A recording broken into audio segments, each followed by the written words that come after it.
32, mungkin sudah takdirnya, Bu. Tak berselang lama, Najwa akhirnya bangun dengan kulitnya yang sedikit merah akibat darahnya yang kembali mengalir dengan lancar. Wajahnya juga nampak lebih berseri-seri karena tubuhnya sudah tidak kelelahan lagi. Mona dan juga sang ibu merasa sangat senang sekali. Tanpa terasa air mata yang selama ini Mona tahan akhirnya tumpah tak terbendung lagi. "Anakku Najwa, kamu baik-baik saja, Nak?" ucap Mona sembari memeluk putrinya. "Bu, di mana Om Tampan?" tanya Najwa yang malah mencari Kuni. "Om Kuni sedang ke rumah temannya. Ke rumah Mbak Gempi," ucap Mona. "Aku mau ketemu Om Tampan, Bu. Aku mau ngucapin terima kasih karena telah menyelamatkan Najwa tadi," ucap Najwa polos. "Iya, nanti Om Tampan kesini lagi. Sekarang Najwa istirahat dulu ya," bujuk Ibu Mona. "Najwa udah sembuh, Nenek. Badan Najwa juga udah nggak pegal-pegal lagi. Karena tadi Om Tampan yang nyelamatin Najwa dari orang yang jahat," cerita Najwa polos. Sebetulnya tadi, Najwa saat sedang tertidur. Dia bermimpi seperti anak yang sedang dikurung di ruangan gelap dan disiksa dengan dipukul kedua tangannya. Tapi penderitaannya selesai setelah Kuni menemukan Najwa dan membebaskannya. Karena itulah Najwa selalu mencari Kuni untuk berterima kasih pada Kuni karena telah menyelamatkannya. "Ya sudah, Ibu telepon Om Kuni dulu ya," ucap Mona lalu mencoba menelpon Kuni. Sementara Kuni sedang asyik-asyiknya bercanda dengan Gempi dan juga Sugeng. Tak lupa Kuni juga mengajak mereka berdua untuk ikut bersamanya ke pantai. Untuk masalah transportasi, Kuni sudah menyiapkannya. Hanya saja tadi dia lupa belum bertanya pada Mona apakah sudah beres semuanya. Di samping itu, Kuni juga menyuruh mereka berdua untuk mengajak teman-teman lainnya. Semakin banyak semakin ramah, ucap Kuni. Sugeng dan Gempi hanya mengiyakan saja. Karena mereka tahu pasti tidak akan ada yang ikut karena mereka mencari orderan aja susah kok mau have-fun di pantai. Tak lupa Kuni juga menambahkan jika akan ada door prize untuk mereka. Jadi Kuni selalu menekankan untuk ikut. Lagi-lagi Gempi dan Sugeng hanya ngangguk-ngangguk gak jelas. Kuni hanya geleng-geleng kepala saat melihat tingkah keduanya yang tak percaya dengan ucapan Kuni. Setelah itu Kuni ingin mengajak mereka makan. Tapi belum sempat terlontar kata ajak itu, handphone Kuni tiba-tiba berdering dan saat melihat nama penelponnya Mona, Kuni lalu mengangkatnya. "Cat, cat, cat, halo Mon," jawab Kuni. "Kun, anakku udah bangun, tapi dia nyariin kamu," ucap Mona. "Baiklah aku ke sana," ucap Kuni lalu menutup teleponnya. "Lau, gue mau ke rumah Mona dulu ya," ucap Kuni lalu beranjak pergi dari rumah Gempi. Kun, gak makan dulu. Udah waktunya jam makan siang ini," ajak Gempi yang sudah masak makanan ala-ala Korea. Telur ceplok setengah matang, plus mie ramyeon. Meskipun mie-nya beli di supermarket. "Udah makan saja, aku masih kenyang," tolak Kuni secara halus. "Buat gue aja Kun bagian lu," ucap Sugeng. "Enak aja. Syukur-syukur udah gue kasih lu kueng," sentil Gempi. Kuni tak menyahut dan langsung bergegas ke rumah Mona. Setelah sampai, Kuni melihat Najwa dan Mona sedang duduk dan saling berpelukan. Sementara ibu Mona seperti terlihat sibuk di dapur. "Om Tampan," ucap Najwa sesaat setelah melihat Kuni. "Oh, Najwa udah sehat sekarang," ucap Kuni. "Makasih ya Om. Om Tampan udah nyelamatin Najwa tadi," ucap Najwa polos. Kuni hanya mengangguk lalu mencubit pipi Najwa. Kuni juga teringat Kinan yang sedang mengandung, sehingga tanpa sadar dia sudah tidak sabar ingin segera cepat-cepat punya anak. "Oh ada Nak Kun, mari kita makan siang dulu Nak Kun," ucap Ibu Mona yang sekarang terlihat ramah sekali. Awalnya dia curiga dengan Kuni. Tapi setelah tahu tentang apa yang dilakukan Kuni untuk cucunya, membuatnya lunak dan bersyukur telah mengenal Kuni. "Oh tidak harus makan Kun. Anggap saja sebagai bentuk terima kasihku karena telah menyembuhkan anakku," Potong Mona yang mengerti jika Kuni pasti akan menolaknya. Kuni lalu tersenyum sambil melihat Mona. Jangan khawatir, Kun. Ibuku tidak mungkin memberikan obat tidur. Iya kan, Bu? Ucap Mona menyindir Kuni. Kuni kembali tersenyum. Kali ini senyumannya sedikit dipaksa karena dia masih sedikit kesal dengan ucapan Mona. Om Tampan, aku mau makan dengan Om Tampan. Gendung? Ucap Najwa penuh manja pada Kuni. Loh, kan Najwa bisa jalan sendiri? Tanya Kuni. Najwa kan masih sakit, Om, jadi nggak bisa jalan sendiri. Kata Najwa polos. Mendengar perkataan Najwa, Kuni lalu melihat Najwa dengan mata dewanya dan tidak melihat keluhan lainnya. Bahkan kondisi fisiknya jauh melebihi Mona. Coba Najwa gerak-gerakin kakinya. Pinta Kuni. Seperti ini, Om. Ucap Najwa sambil menggerakkan kakinya ke kanan dan ke kiri. Nah itu bisa, berarti Najwa sekarang sudah sembuh dan sudah bisa jalan lagi. Ucap Kuni lalu menggendong Najwa dan meletakkannya dalam posisi berdiri. Lihat, Najwa sudah bisa berdiri kan? Ucap Kuni lagi yang dengan perlahan melepaskan tangannya dari pundak Najwa. Hore! Hore! Ucap Najwa yang senang sekali karena sudah bisa berdiri lagi. Setelah itu, Najwa mencoba untuk melangkahkan kakinya. Awalnya dia hampir jatuh dan ditahan oleh Kuni. Percobaan kedua juga hampir sama, tapi tidak separah yang pertama. Setelah percobaan ketiga, keempat, kelima dan akhirnya pada percobaan ke-8, Najwa sudah bisa berjalan beberapa langkah dan lancar. Perkembangan yang ditunjukkan oleh Najwa kembali membuat Mona dan ibunya menangis terharu. Akhirnya Najwa bisa hidup normal kembali, batin Mona. Kun, aku. Ucap Mona yang tak tahu harus berkata apa. Dia lalu menuju Kuni dan memeluk Kuni di depan Najwa dan ibunya. Mona? Ada ibumu? Bisik Kuni sambil tersenyum melihat ibu Mona. Mona yang lepas kendali dan terkejut saat Kuni mengingatkannya. Akhirnya dia melepas pelukannya dengan canggung. Setelah Mona melepasnya, tiba-tiba ibu Mona yang berada di depan Kuni langsung memeluk Kuni sambil berkata, Terima kasih banyak Nakun, ibu tidak bisa membalas semua kebaikan yang Nakun berikan pada keluarga ibu. Ucapnya sembari menangis terisak. Kuni hanya berkata, Mungkin sudah takdirnya, Bu. Keluarga ibu akan bahagia mulai sekarang. Bab 133, Aku tidak butuh tubuhmu. Keluarga ibu akan bahagia mulai sekarang? Ucap Kuni pada ibu Mona. Udahlah, Bu. Ibu lebih memalukan daripada aku. Ucap Mona pada ibunya. Kemudian mereka makan siang bersama. Dan wajah setiap orang lambat laun mulai tersenyum lagi. Tak terkecuali Najwa yang sangat bahagia karena sudah sembuh dan bisa jalan lagi. Sedangkan masalah Aris. Najwa tak pernah bertanya lagi karena bagi Najwa, Kuni lebih perhatian ketimbang Aris. Sebenarnya sesekali Najwa selalu bertanya tentang ayahnya saat makan siang tadi. Tapi Mona mengatakan jika ayahnya pergi ke luar negeri dan bekerja di sana. Mona juga menambahkan jika Najwa ingin membalas ayahnya, maka Najwa harus rajin belajar supaya membanggakan ayahnya. Najwa hanya mengangguk sambil tersenyum. Sementara Mona merasa sedih sekali. Lambat laun Najwa akan mengetahui cerita sebenarnya. Tapi untuk saat ini, biarkan dia tetap menjadi pengagum rahasia ayahnya. Setelah selesai makan, Kuni bertanya tentang semua tugas yang telah dilimpahkan pada Mona. Termasuk transportasi untuk ke pantai, tanah yang akan dijadikan rumah apartemen bagi karyawannya dan juga kantor yang terletak di ruko-ruko pusat perbelanjaan dekat dengan perumahan Silver Lake. Mendengar semua pertanyaan Kuni, Mona hanya tersenyum dan tersenyum. Dia tahu jika semua tugasnya tidak ada yang dikerjakan. Akhirnya Mona berdalih jika semuanya beres dan tinggal menunggu besok untuk keputusan lanjutannya.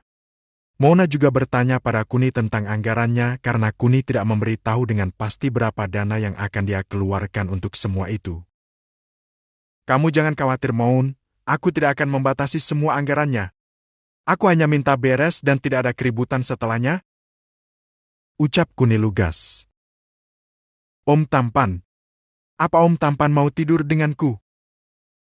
Ucap Najwa yang tiba-tiba ikut nimbrung di antara mereka. Najwa, Om Kuni sedang sibuk. Jadi gak bisa nemani Najwa? Ucap Mona sambil melirik sang ibu untuk segera membawa Najwa pergi. Sementara Najwa sedikit kecewa. Najwa tahu setelah makan siang, dia harus tidur siang. Jadi untuk kali ini dia ingin tidur dengan Kuni karena Kuni telah memberinya banyak hadiah. Najwa tidak tahu jika Kuni yang telah menyembuhkannya.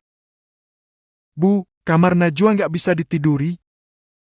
Teriak Najwa pada Mona. Najwa tidur di kamar ibu saja? Balas Mona. Dengan sedikit kesal, Najwa akhirnya tidur siang di kamar Mona. Tapi sebelum masuk ke dalam kamar Mona, Najwa tiba-tiba kembali berteriak. Bu, Najwa sudah sembuh? Kapan kita pindah di rumah yang besar?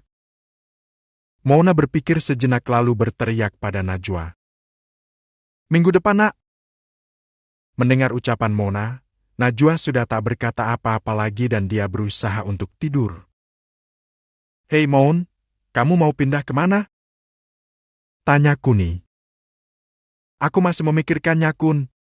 Setidaknya dengan uang yang kamu berikan, aku masih bisa membeli rumah yang luasnya 3 kali dari rumah ini.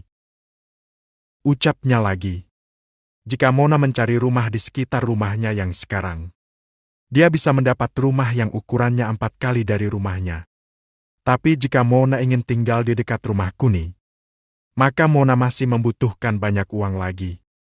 Apalagi harga tanah di sana 100 kali lipat dengan harga tanah di sekitar rumah Mona. Kamu bisa tinggal di apartemen perusahaan, Mon. Rencananya setiap ruangan akan memiliki 1.500 M2 itu baru rencanaku sih. Ucap Kuni. Mona merasa bersalah karena sebenarnya dia belum mengerjakan tugas apapun. Tapi demi menutupi kebohongannya, dia hanya berkata, lihat ke depannya saja, Kun. Lagian apartemennya juga masih belum dibangun. Dan butuh sekitar 1-2 bulan lagi untuk selesai dibangun. Baiklah kalau begitu, Mon. Aku pulang dulu ya. Pamit Kuni. Kun, makasih ya. Aku tidak akan mungkin bisa membalas semua kebaikanmu. Aku hanya bisa memberikan tuh. Aku tidak butuh tubuhmu, Mon. Aku hanya ingin membalas semua kebaikanmu dulu. Di samping itu, aku ingin kamu benar-benar menjadi wanita yang tangguh dan bisa diandalkan oleh istriku. Sejujurnya Kinan tidak setangguh kamu. Tapi aku ingin kamu menopang Kinan ke depannya. Ucap Kuni yang memotong ucapan Mona. Mendengar penjelasan Kuni, Mona hanya bisa memeluk Kuni sambil meneteskan air matanya karena terharu lagi. Sudah berapa kali Kuni membantunya. Tapi bantuan yang mungkin tidak bisa dia balas seumur hidupnya adalah saat Kuni menyembuhkan penyakit anaknya. Aku tahu tak bisa membalasmu, Kun. Tapi aku tidak akan mungkin menolak jika kamu memintaku melayanimu. Ucap Mona lalu memagut bibir Kuni. Kuni hanya diam saat Mona menciumnya. Dia ingin sekali menolaknya. Tapi dia tidak enak hati dan tidak ingin menyinggung perasaan Mona. Jadi Kuni hanya diam dan tak menghindarinya. Meskipun ciuman Mona hanya sebatas ciuman biasa. Tapi jika kelamaan, mungkin Kuni yang tidak kuat. Saat Kuni ingin melepas ciuman Mona, tiba-tiba pintu rumah dibuka dan Gempi yang masuk langsung terkejut saat melihat pemandangan romantisme di depannya. Sementara Mona langsung melepas ciumannya karena terkejut Gempi tiba-tiba membuka pintu tanpa permisi. Gempi! Teriak Mona yang kesal. Maaf, Mon, aku gak sengaja. Dali Gempi, kamu selalu kebiasaan, gak pernah permisi dulu dan main nyelonong saja. Teriak Mona. Sementara Kuni duduk di kursi dan tidak berbicara. Dia tahu jika Kuni ikut berbicara, Gempi akan mengoloknya. Mona, jangan teriak-teriak, Najwa lagi tidur. Ucap ibu Mona yang keluar dari kamar saat mendengar teriakan Mona. Awas kamu, Pi! Ancam Mona. Gempi hanya menunduk karena dia tahu sahabatnya itu pasti marah karena momen romantisnya telah dia rusak dengan tak sengaja. "Lau, Sugeng masih di rumah lu?" tanya Kuni. "Masih," Kun jawab Gempi cepat sambil menunduk. "Ya udah Mona, aku pamit dulu ya," ucap Kuni sambil menyuruh Gempi berbalik badan. Kemudian Kuni berinisiatif mencium Mona duluan sehingga membuat Mona lebih terkejut lagi. Setelah itu, Kuni menuju rumah Gempi dan Gempi masih menunduk saat melihat kemarahan Mona. "Kebiasaan lu, Pi. Awas kalau kamu cerita yang gak-gak ke orang lain," ucap Mona yang sedikit sudah mulai membaik. Ya, janji gak akan cerita, Mon," ucap Gempi. "Tapi Mon, bukannya kamu yang bilang ke aku jika Kuni udah punya istri 2 lagi? Tapi kenapa kamu malah berciuman dengannya? Apa kamu bohong soal dia udah nikah?" tanya Gempi penasaran. "Semua yang aku ceritakan benar, Pi. Dia udah punya istri, 2 malahan," ucap Mona. Bab 134, Jonathan Sutrisno. "Semua yang aku ceritakan benar, Pi. Dia udah punya istri, 2 malahan," ucap Mona. "Tapi kenapa kamu nyosor gitu ke Kuni? Kan kamu udah tahu sendiri, Mon, kalau Kuni udah punya istri," ucap Gempi. "Aku cuma cium dia biasa, Pi. Gak ada nafsu-nafsunya. Lagian apa yang dia kasih ke keluarga aku itu udah gak mungkin bisa aku balas," ucap Mona seolah-olah menyanjung Kuni tinggi-tinggi. "Emangnya harus dengan nyerahin diri kamu, Mon?" tanya Gempi penasaran. "Cuma nyerahin diri aku aja masih kurang, Pi. Lihat tuh si Najwa. Sekarang dia udah sembuh dan bisa jalan lagi," ucap Mona yang tanpa sadar menunjuk kamar Najwa, padahal Najwa sedang tidur di kamar Mona. Gempi lalu bergegas menuju kamar Najwa dan setelah membukanya, dia terkaget-kaget dengan banyaknya boneka, camilan serta baju yang berserakan di atas kasur serta di samping kasur. "Najwa nggak ada, Mon. Dan ini kok banyak banget, Mon?" ucap Gempi iri saat melihat camilan yang banyak sekaligus berantakan di depan matanya. "Itu oleh-oleh dari Kuni, Pi," ucap Mona. "Lah Najwa kemana?" tanya Gempi. "Aku lupa kalau Najwa sedang tidur di kamarku sama ibuku," ucap Mona. "Untung aja pas buka nggak ada ibumu, Mon. Kalau ada pasti diomelin lagi aku sama dia," keluh Gempi. "Kamu emang kebiasaan, gak pernah permisi langsung masuk aja," dengus Mona. Sementara di salah satu mall terbesar milik keluarga Hartanto, 2 orang wanita sedang sibuk memilah-milah pakaian renang yang ada di depannya. Udah lebih dari selusin yang dicoba, tapi kelihatannya masih belum ada yang cocok di hati mereka. Bahkan sudah lebih dari 4 toko yang telah didatanginya, tapi lagi-lagi selera yang mereka inginkan belum ketemu. Sebetulnya di toko pertama ada, tapi bahannya terlalu tipis sehingga Sisel melarangnya. Sedang di toko kedua dan ketiga juga ada bahan yang bagus, tapi modelnya mereka tidak suka. Akhirnya Kinan melihat sekilas di salah satu toko baju. Ada lenjer yang sangat indah dan juga cantik. "Pasti Kuni akan ngiler jika aku beli ini," batin Kinan. Sementara Sisel menatap curiga Kinan, dia merasa jika Kinan ingin berpenampilan seksi agar memikat Kuni. "Cil, aku mau beli itu," ucap Kinan sambil menunjuk lingerie warna merah cerah yang dipajang di toko tersebut. "Bukannya kita kesini tujuannya beli pakaian renang, Nan?" keluh Sisel. "Ya itu tujuan utama. Tapi apa kamu nggak tahu mata seorang perempuan itu bercabang, Cil? Tujuannya sih beli 1 potong baju. Tapi jika ada yang bagus dilihat ya harus dibelilah. Apalagi kita udah keluar masuk toko, tapi hasilnya masih 0 gini," keluh Kinan. Sisel masih saja bersikuku untuk menolaknya. Apalagi lingerie yang Kinan incar sangat seksi sekali. Dan lagi, mungkin ukuran yang pas buat Sisel gak ada. Makanya Sisel sedikit kesal saat Kinan ingin membeli lingerie panas itu. Akhirnya perdebatan pun dimulai kembali. Sudah hampir 10 menit mereka berdebat dan masih tidak menemui titik terang. Saat Kinan mendongak, tiba-tiba Kinan melihat sesosok wanita yang dikenalnya sedang berbincang-bincang dengan seorang pria. Seketika perdebatan di antara Kinan dan Sisel berhenti dan Kinan lalu berjalan perlahan menuju wanita tersebut. "Siska ah?" ucap Kinan setelah sampai di belakang wanita tersebut. Saat mendengar suara yang dikenalnya, Siska lalu pergi tanpa berbalik melihat Kinan. Kinan tahu jika Siska mungkin marah karena dia merebut Kuni darinya. Tanpa Siska ketahui jika Kinan lebih dulu menyukai Kuni. "Sis, apa kamu gak mau lagi berteman sama aku?" teriak Kinan saat mengetahui dirinya sudah tak dihiraukan oleh Siska. "Siapa itu, sis?" tanya laki-laki di sampingnya. "Dia wanita bajingan," ucap Siska penuh sarkasma.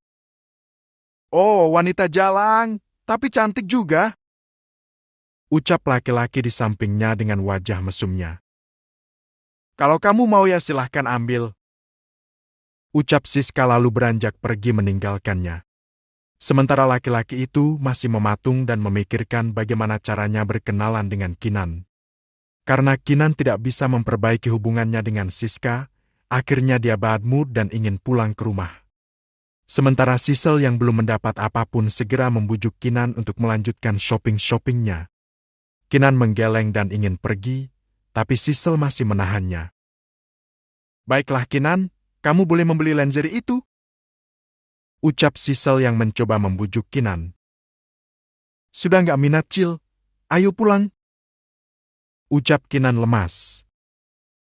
"Kamu itu udah punya suami Nan, ngapain masih ngurusin orang nggak jelas itu?" ucap Sisel marah. Sisel yang tidak pernah memiliki sahabat bisa berkata seperti itu, tapi bagi Kinan yang sudah bersahabat dengan Siska sejak kecil, dia tidak bisa mengabaikan perasaan dirinya dan Siska yang sudah tidak baik-baik saja ini. Akhirnya Kinan hanya terpaku saat tiba-tiba melihat seorang laki-laki yang tadi bersama Siska mendekatinya. Awalnya Kinan tidak ingin menghiraukannya. Tapi saat teringat jika dia bersama Siska, mungkin laki-laki ini bisa membantu hubungannya dengan Siska, batin Kinan. "Hai, apakah aku boleh mengenalmu?" ucap laki-laki itu ramah. Mendengar sapaannya yang tidak enak, Kinan merasa jika laki-laki di depannya itu orang brengsek, jadi Kinan berbalik untuk mengajak Sisel pergi. Mengetahui Kinan mengacuhkannya, Jonathan lalu mengubah pertanyaannya untuk mendapat respon dari Kinan. "Maafkan pertanyaan bodohku. Aku hanya ingin bertanya apakah kamu teman Siska?" pancing Joe. Mendengar nama Siska, Kinan lalu berhenti dan menatap Joe sambil berkata, "Ya, aku temannya, tapi hubungan kami sedang tidak baik sekarang," ucap Kinan. Mendengar ucapan Kinan, Joe tahu jika Kinan memiliki maksud tertentu, sehingga dia kembali memancing Kinan dengan sebuah kata yang membuat Kinan semakin membutuhkan bantuan Joe. "Aku bisa membantumu memperbaikinya, apalagi Siska sedang membutuhkan proyek dariku. Jadi dia akan menuruti semua keinginanku?" ucap Joe yang menekankan seolah-olah dia adalah laki-laki yang berkuasa di sini. Tapi dasarnya Kinan seorang wanita yang polos, jadi dia mengangguk sambil tersenyum pada Joe. "Aku sangat beruntung jika jamu mau membantu," ucap Kinan. "Baiklah, aku akan berbicara pada Siska. Ngomong-ngomong, aku Jonathan Sutrisno. Kamu bisa memanggilku Joe?" ucap Joe memperkenalkan dirinya pada Kinan. "Aku Kinan Setiawan," ucap Kinan sambil menjabat tangan Joe. Bab 135, kalian kenapa hari ini? Jonathan Sutrisno adalah anak tunggal dari 3 keluarga besar di Kota Malang. Ayahnya bernama Bakti Sutrisno adalah pebisnis handal dalam bidang real estate. Dan perumahan yang dibeli oleh Mei, Perum Permata Ungu adalah salah satu perumahan yang dinaungi oleh perusahaannya. Selama 3 tahun ini, Joe sedang kuliah di luar kota, tepatnya di salah satu universitas di Kota Blue. Selain kuliah, tujuan Joe ke sana adalah untuk menghindari jeratan hukum yang menimpanya semasa dia di bangku SMA. Semasa SMA, Joe dan beberapa teman kelasnya telah mengadakan pesta kecil-kecilan di salah satu villa milik keluarganya. 5 laki-laki termasuk Joe dan 5 wanita lainnya ikut meramaikan pesta yang diadakan oleh Joe. Tapi sayangnya, keempat temannya membawa pacar mereka masing-masing, sedang Joe malah membawa bidadari sekolahnya yang diincarnya untuk menemaninya. Awalnya gadis yang bisa kita sebut Vina itu menolak secara halus ajakan Joe, tapi saat keempat wanita lainnya ikut membujuk dan berjanji untuk menjaganya, Vina akhirnya menyetujui ajakan Joe. Tapi naas, pesta yang diadakan Joe tidak sesuai dengan apa yang dibicarakan oleh Joe.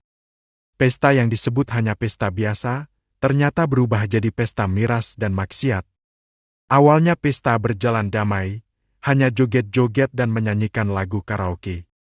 Tapi di tengah-tengah permainan, keempat wanita itu terus mencekoki Vina dengan minuman keras dan beberapa butir obat tidur. Sehingga Vina hilang kesadaran dan bangun keesokan paginya dengan tubuhnya telanjang bulat dan tidur di samping Joe. Melihat keadaannya yang menyedihkan, Vina lalu berteriak sehingga membuat Joe terbangun. Bukannya merasa bersalah, Joe malah melemparkan setumpuk uang ke muka Vina lalu dia tertidur lagi. Sedang Vina hatinya terguncang lalu memaki Joe habis-habisan. Tapi tragedi naas itu akhirnya terjadi. Karena Joe tak terima dimaki-maki oleh Vina. Akhirnya dia bangun lalu menghajar Vina tanpa belas kasihan. "Dasar jalang, sudah untung aku kasih uang," umpat Joe sambil memukul Vina. Vina hanya meringkuk dan melindungi kepalanya. Sementara Joe semakin brutal, tak hanya memukul, dia juga menendang sekaligus menampar Vina sampai puas.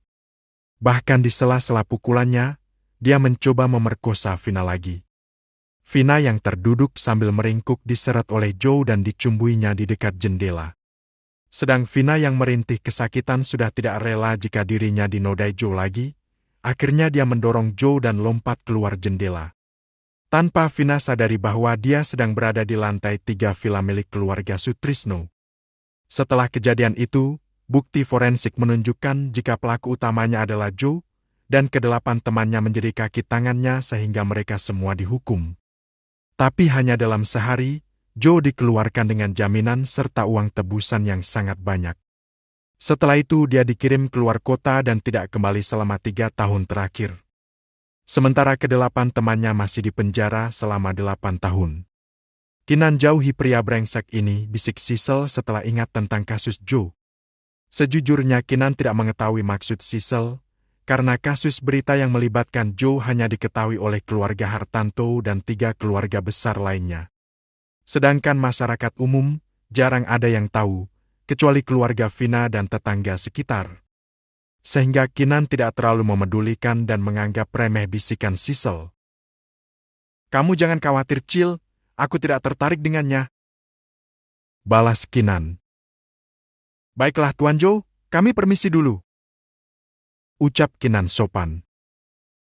"Panggil saja Joe, jangan pakai Tuan," ucap Joe. Kinan hanya tersenyum sambil meninggalkan tempat tersebut, sementara Joe masih melihat Kinan sampai dia tidak terlihat. Kemudian dia meraih handphonenya dan menelpon seseorang. "Kamu tunggu aku di kamarku," ucapnya penuh arogan. Sementara Sissel dan Kinan kembali melanjutkan belanja mereka, kali ini Sissel dan Kinan menemukan baju renang yang mereka cari. Mereka membeli 2 buah pakaian, di mana satu baju terbuka dan satu baju lainnya tertutup. Saat dicoba, Kinan merasa percaya diri. Begitu pula Sissel. Meskipun payudaranya kecil, tapi lekuk tubuhnya yang membuat dia yakin jika Kuni akan kelepek-kelepek padanya. Setelah itu mereka bergegas ke parkiran untuk pulang. Tapi sebelum itu Sissel ingin pergi ke toilet dan Kinan menunggunya di dekat labi parkiran. Tanpa Kinan ketahui jika Sissel pergi ke toko lingerie itu untuk membeli lingerie yang Kinan suka. Setelah itu mereka pulang bersama-sama dengan wajah gembiranya. Kinan sudah lupa tentang Siska, karena di pikirannya saat ini, dia ingin melihat wajah Kuni yang terkejut saat dia mencoba memakai baju renang seksinya di depan Kuni. Begitupun Sissel yang membayangkan hal yang sama dengan Kinan. Saat mereka sampai, jam sudah menunjukkan pukul 5 sore dan Kuni sudah ada di sana sambil melihat berita. "Dari mana kalian? Sampai-sampai aku hubungi tidak bisa," ucap Kuni yang sedikit kesal dengan kedua istrinya tersebut. "Oh Kun, ada deh," ucap Kinan lalu segera pergi ke kamar mereka. Sengaja mereka saat berbelanja tadi mematikan teleponnya agar tidak diganggu oleh orang lain. Sehingga saat Kuni mencoba menghubungi mereka, hasilnya nihil. Setelah itu, Kinan dan Sisel ke dapur untuk membantu Nenek Entis memasak. Dan masakan pun selesai tepat waktu dan mereka berempat makan malam bersama dengan suasana tenang serta wajah yang berseri-seri bahagia. Kecuali Kuni yang terheran-heran dengan tingkah kedua istrinya yang gak jelas itu. Setelah selesai makan, Kuni ingin sekali langsung kembali ke kamarnya. Tapi dia dicegah oleh Kinan dan Sisel. "Hei Kun, kali ini saja. Tolong bantu beres-beres ya," ucap Kinan memohon. Sisel juga ikut mengangguk tanda dia juga berharap Kuni mau membantu beres-beres kali ini. "Ada apa dengan kalian? Kok nggak seperti biasanya gini?" keluh Kuni. "Please lah Kun, kali ini aja," pinta Kinan dengan wajah memelasnya. "Baiklah," ucap Kuni sambil berjalan ke dapur. Sementara Kinan dan Sisel bergegas berlari ke kamar mereka untuk berganti baju renang terbuka dan menyelimuti tubuh mereka sambil menunggu Kuni masuk. Setelah hampir 15 menit, Kuni masuk dan ingin bertanya lagi tentang tingkah aneh mereka. "Kinan, Sisel, kalian kenapa hari ini?" ucap Kuni lalu menatap keduanya. Kinan dan Sisel lalu melepas selimutnya dan membuat Kuni ternganga saat melihatnya. Bab 136, baiklah kali ini aku akan mandi dengan Mona. "Kalian sungguh mempesona," ucap Kuni sambil memandangi kedua istrinya tersebut. Bagi Kuni, mereka berdua adalah wanita terbaik yang dimilikinya. Terlepas dari tubuh Sisel yang mungil, Kuni tetap menghargai kedua istrinya itu. Kuni beranggapan jika kedua istrinya itu memiliki kelebihan masing-masing dan sama-sama membuat Kuni menyayangi mereka. "Gimana Kun?" tanya Kinan yang masih penasaran dengan tatapan Kuni. Kalian luar biasa. Mendekatlah," ucap Kuni sudah tidak sabar. "Hei Kun, hanya itu saja komentarmu?" keluh Sisel yang tidak puas dengan komentar yang dilontarkan oleh Kuni. "Sisel, meskipun gunungmu kecil, tapi bentuk tubuhmu bak model profesional. Sedangkan Kinan, dia seperti ratu yang siap memerintah sebuah negara. Lalu apa lagi yang ingin kalian dengar? Bagiku, kalian adalah wanita yang mampu melayaniku," ucap Kuni menyanjung mereka. Kinan dan Sisel lalu mendekati Kuni dan memeluk bersamaan. "Aku harap kamu menyayangi kami dengan tulus," ucap Sisel pelan. "Kalian ini, apakah kalian masih meragukan ketulusanku? Katakan padaku, apa yang harus aku lakukan agar kalian bisa melihat ketulusanku?" tanya Kuni serius. Mereka berpikir sejenak lalu saling memandang satu sama lain. Sementara Kuni masih menunggu permintaan mereka dengan meremas gunung kembar keduanya. Setelah beberapa saat, akhirnya Kinan bersuara. "Kun, bukankah kamu masih punya hutang 12 jam denganku?" ucap Kinan yang mencoba mengingatkan Kuni. "12 jam apa Kinan?" tanya Sisel keheranan. "Haya Sisel, masa kamu gak paham urusan orang dewasa?" ucap Kinan sambil menunjuk ke arah tonggak Kuni. Sisel langsung menunduk dan malu, sementara Kuni masih berpikir keras. "Kinan, bukankah kamu tidak bisa tahan sampai selama itu?" ucap Kuni. "Kan kamu sudah jadi pemijat handal Kun?" tanya Kinan. "Tapi Sisel, malam ini saja. Aku ingin bertukar sehari saja denganmu. Bisakah kamu tidur di kamar lain?" pinta Kinan pada Sisel. Sisel tentu saja menolak. Dia tidak akan membiarkan Kinan bersenang-senang sendiri. Sementara Kinan cemberut dan tetap memohon pada Sisel.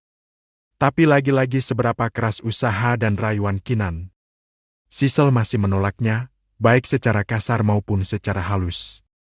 Mereka hampir bertengkar di depan Kuni, sedangkan Kuni sudah tidak tahan mendengar perdebatan mereka lalu. Klik! Klik, suara tangan Kuni yang memegang kedua leher Kinan dan Sisel dan membuat mereka berdua tertidur. Ternyata ada gunanya juga, tapi gagal dak malam ini, batin Kuni. Tak terasa malam berganti pagi dengan cepat. Kinan dan Sisel bangun sekitar jam 4 dan mereka langsung marah karena ini pasti ulah Kuni. Kun! Teriak Kinan dan Sisel bersamaan. Jawab Kuni. Kamu jahat! Ucap keduanya lalu pergi meninggalkan Kuni. Kuni tak menghiraukan mereka, malah melanjutkan tidurnya. Saat bangun, Kuni dikejutkan oleh Mona yang duduk di sofa depan kasurnya. Mona hanya tersenyum saat melihat Kuni membuka matanya. Ada apa, Moon? Tanya Kuni sambil mengucek matanya. Ada apa? Apa kamu tidak tahu sudah jam berapa ini? Tanya Mona. Kuni melihat jam dinding di kamarnya yang menunjukkan pukul 10 pagi. Heis, Kinan dan Sisel tidak membangunkanku. Keluh Kuni. Kun, ini semua berkas-berkas yang harus ditandatangani dan dibayar. Semua tugas yang kamu beri sudah aku laksanakan. Di samping itu besok kita jadi ke pantai kan? Ucap Mona tegas. Kuni hanya mengangguk sambil mengambil berkas yang ada di tangan Mona. Setelah membalik kertas beberapa kali, Kuni akhirnya puas dengan pekerjaan Mona yang lugas. Cukup baik, kamu memang bisa diandalkan? Puji Kuni. Terima kasih Kun, tapi apa kamu punya masalah? Tanya Mona. Masalah? Sepertinya tidak, Moon. Jelas Kuni. Tapi aku tadi ingin berbicara dengan Kinan masalah ini, tapi dia malah berteriak untuk membicarakan semua ini denganmu secara langsung? Ucap Mona yang tahu jika Kinan sedang marah pada Kuni. Oh sayal, ucap Kuni lalu pergi mencari Kinan dan Sisel. Sementara Mona merasa dikacangin karena Kuni pergi tanpa berbicara lagi dengan Mona. Kinan, Sisel! Teriak Kuni. Sementara Kinan dan Sisel sedang melamun di taman samping rumah. Mereka memikirkan betapa kejamnya Kuni.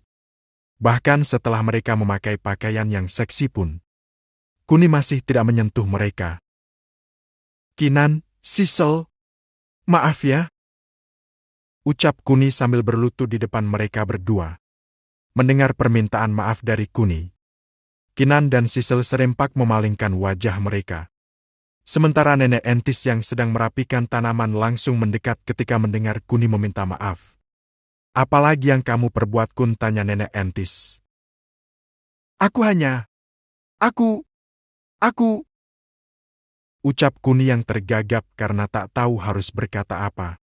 Jika Kuni bercerita jujur karena tidak menyentuh mereka, mungkin Kinan dan Sisel akan malu. Tapi jika dia tak bercerita, Kuni tak bisa berkata apa karena dia tak punya alasan yang tepat saat ini. malah bengong.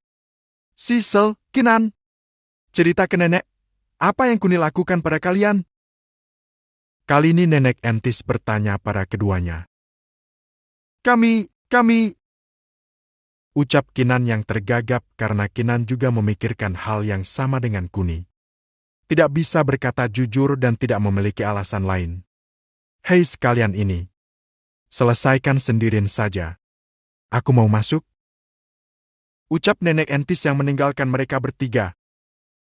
Setelah nenek Entis masuk, Kinan dan Sisel langsung memukuli Kuni. Meskipun Kuni tak merasakan rasa sakit, dia hanya berpura-pura kesakitan yang membuat Kinan dan Sisel berhenti memukulnya. Kamu jahat, Kun. Ucap Sisel yang ingin menangis. Sementara Kinan tak berkata apa-apa. Malah memeluk Kuni sendirian. Kinan, kamu curang. Bukankah kita sudah sepakat untuk mengacuhkannya hari ini? Ucap Sisel yang kesal karena Kinan mudah sekali memaafkan. Sudahlah, Cil. Aku memukulnya dengan keras tadi. Ucap Kinan yang malah merasa bersalah dengan tindakannya pada Kuni. Sisel lalu memeluk Kuni dari belakang dan tak berkata apa-apa. Hampir 5 menit mereka berpelukan seperti itu dan... Kun, apa kamu tidak mandi sebelum kesini? Ucap Kinan. Iya, Kun. Apa kamu belum mandi? Timpal Sisel. Aku, sepertinya belum. Ucap Kuni santai. Dasar kamu Kun, saya kira tadi bau pupuknya nenek Entis, ternyata malah baumu. Ucap Kinan lalu berlari menjauh dari Kuni. Sementara Sisel masih memeluk Kuni sebentar lalu ikut pergi dengan Kinan. Awas kalian ya, ucap Kuni kepada mereka berdua. Sisel, Kinan, apa kalian tidak mau menemaniku mandi? Teriak Kuni. Mereka hanya melambai tanda tidak mau. Baiklah, kali ini aku akan mandi dengan Mona, teriak Kuni lagi. Bab 137, kita kencan saja. Baiklah, kali ini aku akan mandi dengan Mona, teriak Kuni. Mendengar teriakan Kuni, Kinan dan Sisel lalu bergegas ke kamarnya dan menunggu Kuni di kamar mandi. Kali ini mereka benar-benar memakai kembali pakaian yang mereka tunjukkan pada Kuni kemarin malam.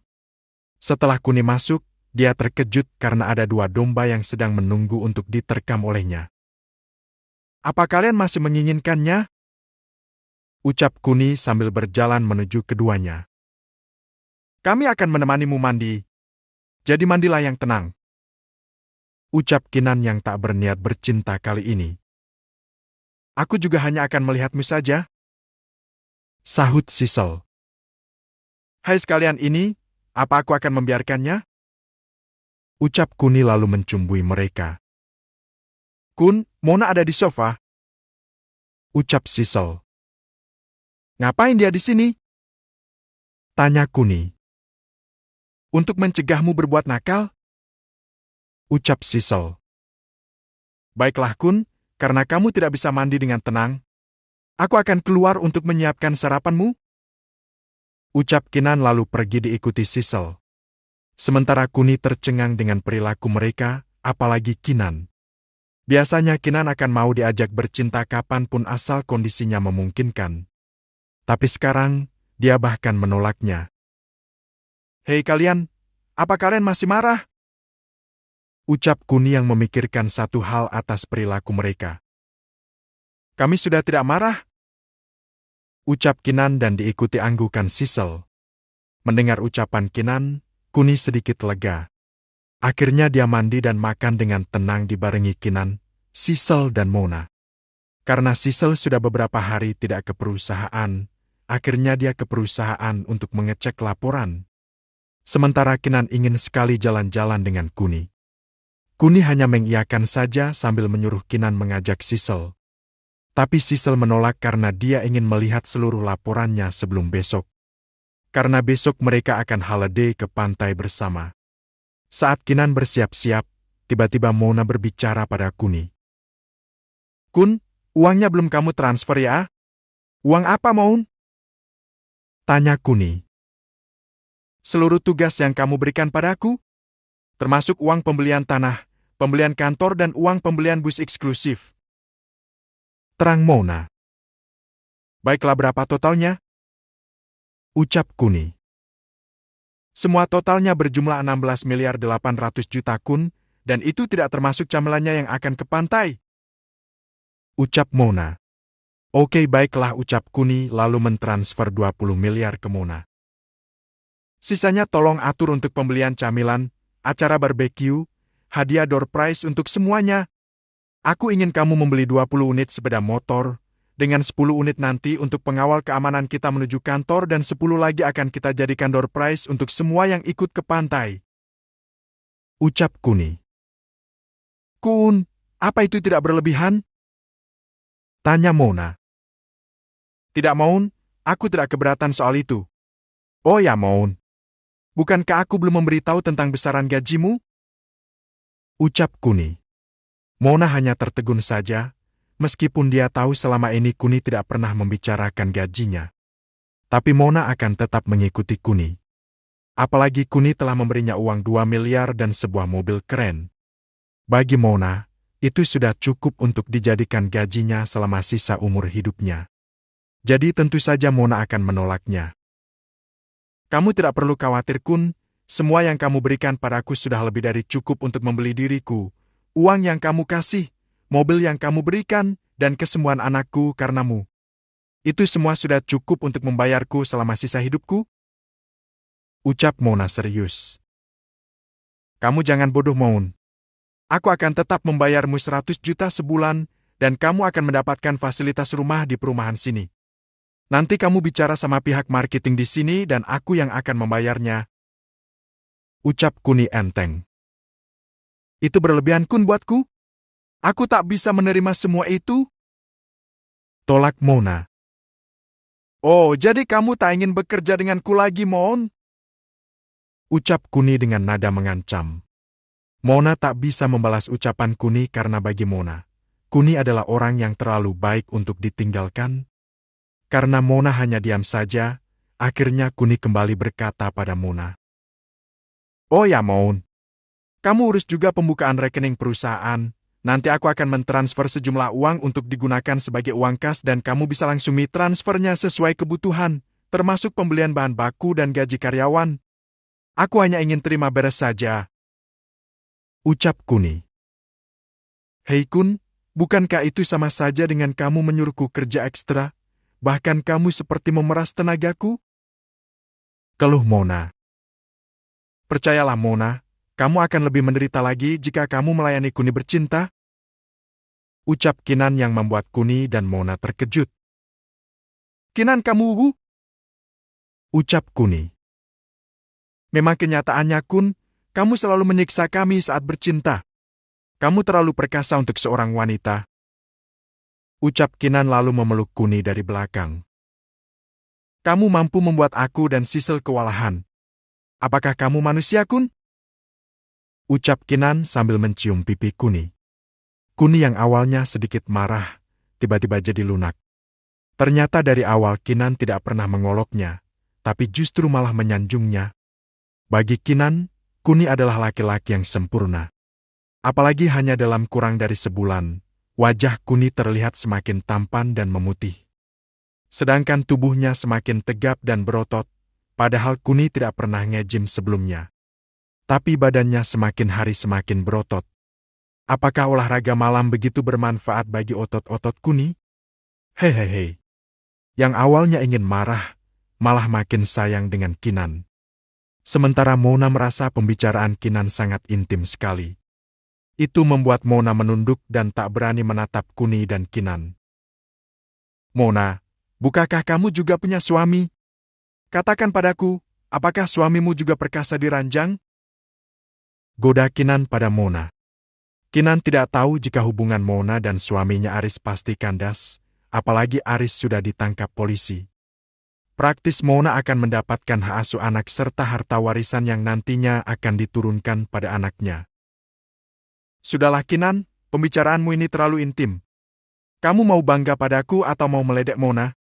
Apa kamu tidak kasihan jika Mona nanti ngilir?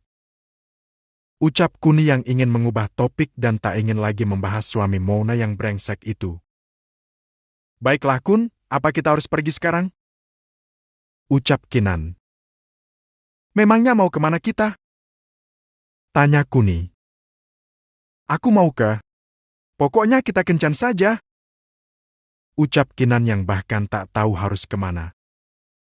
Mona, tolong urus semuanya. Ucap Kuni lalu menggandeng Kinan keluar. Bab 13 8 September rupu.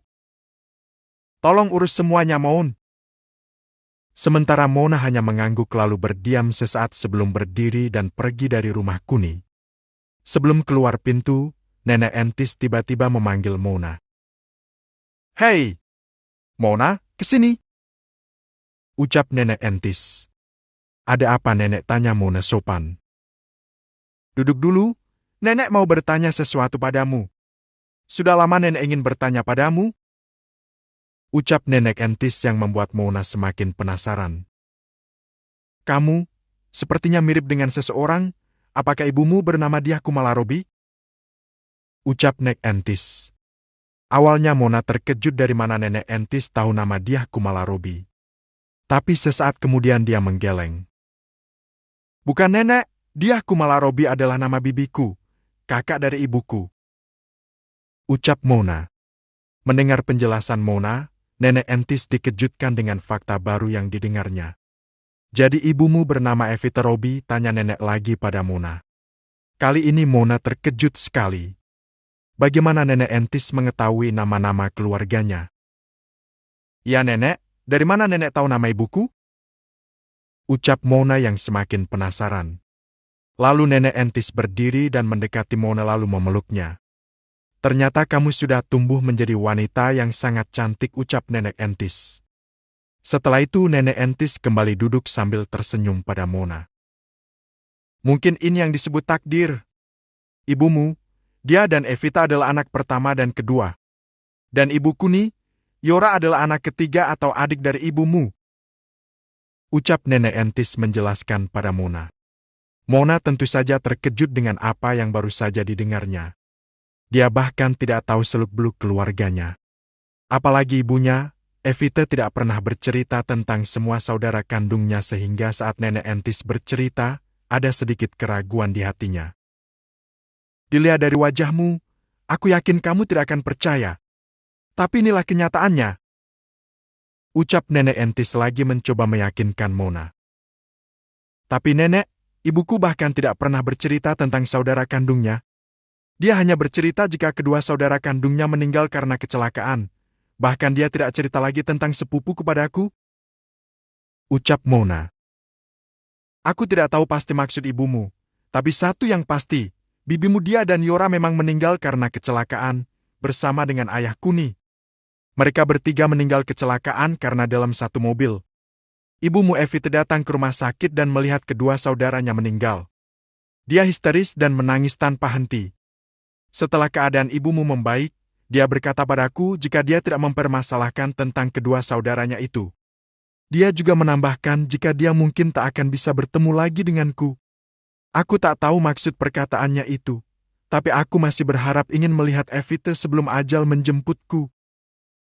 Ucap nenek Entis sambil meneteskan air matanya. Selain teringat putranya, nenek Entis juga teringat menantunya dan saudara menantunya. Nenek Entis merasa jika selama ini dia sudah berbuat egois terhadap Evita. Meskipun nenek Entis sudah memberi sejumlah uang untuk Evita, tapi uang yang dia beri sangat sedikit karena nenek Entis juga hanya memiliki uang yang pas-pasan. Tapi sekarang nenek Entis sudah bisa dibilang kaya, jadi dia akan membantu Evita sebaik mungkin. Apalagi tadi dia mendengar Kuni ingin membelikan Mona rumah sebagai fasilitas perusahaan. Jadi nenek Entis mendesak agar Mona cepat-cepat pindah ke kawasannya sehingga dia bisa bertemu dengan Mona dan ibunya kapan saja. Tapi nenek, semua yang Kuni berikan padaku sudah cukup banyak.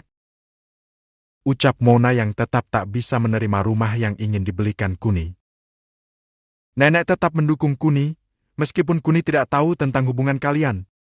Tapi nenek ingin kamu dan ibumu dekat denganku sekarang. Ayo ikut aku. Ucap nenek Entis yang mengajak Mona mengikuti langkahnya.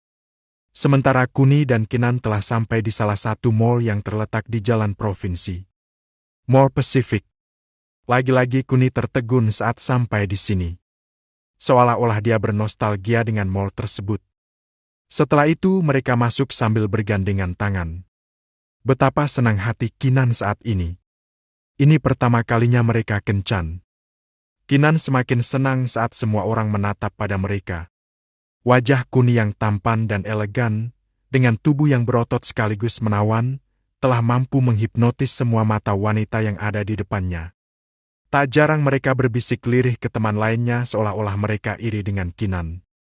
Kinan dan Kuni berjalan pelan sambil berbicara tentang toko-toko yang mereka lalui. Setiap ada toko yang menarik, Kuni selalu menawarkan Kinan untuk masuk. Tapi Kinan tidak minat karena niatnya kali ini hanya jalan-jalan dan berkencan saja. Kinan, bukankah saat berkencan kita juga bisa membeli apapun? Bukan seperti kita yang hanya melihat-lihat lalu pergi? Ucap Kuni sedikit protes. Aku hanya ingin berkencan biasa, Kun. Aku tak ingin melakukan hal serumit itu. Ucap Kinan. Hal rumit apa? Bukannya hanya memilih baju lalu membayarnya? Dan tidak rumit menurutku? Ucap Kuni yang sudah lelah jika harus berjalan pelan. Baiklah Kun, kalau begitu kita masuk di toko ini saja. Ucap Kinan yang menunjuk toko jam tangan termahal di mall tersebut. Apa kamu mau membeli jam, Nan? Tanya Kuni. Tidak, aku ingin membelikannya untukmu. Ucap Kinan lalu menyeret Kuni masuk. Sesaat setelah masuk, Kinan terkejut dengan salah satu wanita yang sedang cemberut di balik meja. Setelah dilihatnya secara menyeluruh, Kinan yakin jika dia adalah temannya di kuliah. Yuri? Teriak Kinan dengan wajah tersenyum karena bisa melihat Yuri lagi di sini. Yuri teman kuliah Kinan, bisa dibilang best friend lah. Tubuhnya yang lebih kecil dari Sisel telah membuat pikiran Kuni kemana-mana. Ngeres mulu si Kuni. Oh Kinan, kamu kemana saja? Bahkan ujian skripsi kamu tidak datang. Ucap Yuri yang senang sekaligus menyesalkan sikap Kinan yang tidak ikut ujian skripsi. Jangan khawatirkan itu, aku pasti lulus dengan mudah. Ucap Kinan bangga. Bagaimana mau lulus jika ujian aja gak ikut Nan? Aneh kamu? Ucap Yuri yang sedikit nyindir Kinan.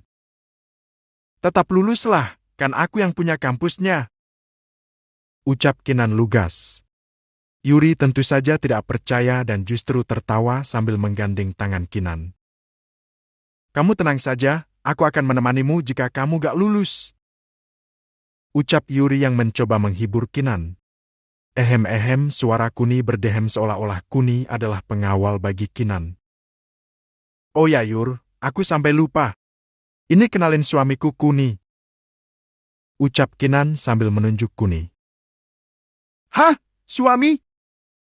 Ucap Yuri terkejut.